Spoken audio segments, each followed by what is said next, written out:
મિત્રો આજે આપણે જાણીએ કે લેબોરેટરી રિપોર્ટ્સમાં ઘણીવાર એવું કિડનીના રિપોર્ટ જે હોય ક્રિએટિનિન એની નીચે EGFR લખીને આવે છે.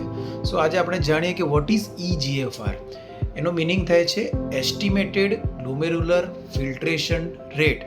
એને આપણે સાદી ભાષામાં કહીએ તો કિડનીનો દર સેકન્ડે અથવા તો દર મિનિટે ફિલ્ટર કરવાનો રેટ. એટલે દર મિનિટે દર સેકન્ડે કિડની કેટલા ml ફિલ્ટર કરે છે એનો રેટ. અને એ કોઈ રિપોર્ટ્સ નથી, એ તમે એક ખોટી માન્યતા છે કે રિપોર્ટ છે. રિપોર્ટ એ ક્રિએટિનિન છે અને એના બેઝ ઉપર ફોર્મ્યુલા યુઝ કરીને કિડનીનો ફિલ્ટર કરવાનો રેટ કેલ્ક્યુલેશન કરવામાં આવે છે, જે કેલ્ક્યુલેટેડ વેલ્યુ છે, જે તમે તમારા મોબાઈલમાં એ ફોર્મ્યુલા યુઝ કરીને જાતે પણ કેલ્ક્યુલેટ કરી શકો છો. એટલે EGFR અને ક્રિએટિનિન વચ્ચે ડિફરન્સ શું છે?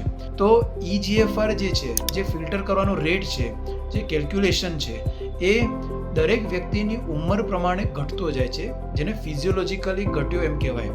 દર 35 કે 40 વર્ષની ઉંમર પછી હેલ્ધી રહેલા દરેક વ્યક્તિનો ફિલ્ટર કરવાનો રેટ દર વર્ષે 1 ml પર મિનિટ પર યર પ્રમાણે ઘટે છે અને એને આપણે કહીએ કે GFR ઓછો થયો. એટલે ઉંમર એમાં ભાગ ભજવે છે. એટલે ઘણા દર્દી એ રીતે આવતા હોય છે કે જેમનો કિડનીનો રિપોર્ટ નોર્મલ હોય પણ કે છે કે EGFR ઘટી ગયો છે, કારણ કે એ EGFR છે એ ઉંમરના વ્યસ્ત પ્રમાણમાં ઇન્વર્સ રેશિયોમાં હોય છે. એટલે જેમ જેમ ઉંમર વધે એમ EGFR ઘટે, પણ આપણે એ વખતે કિડનીના રિપોર્ટ પર ફોકસ રાખીએ તો EGFR ને આપણે અવગણી શકીએ. એટલે નોર્મલ કિડનીનો રિપોર્ટ અને EGFR ઘટેલો હોવો આવું જોવા મળતું હોય છે.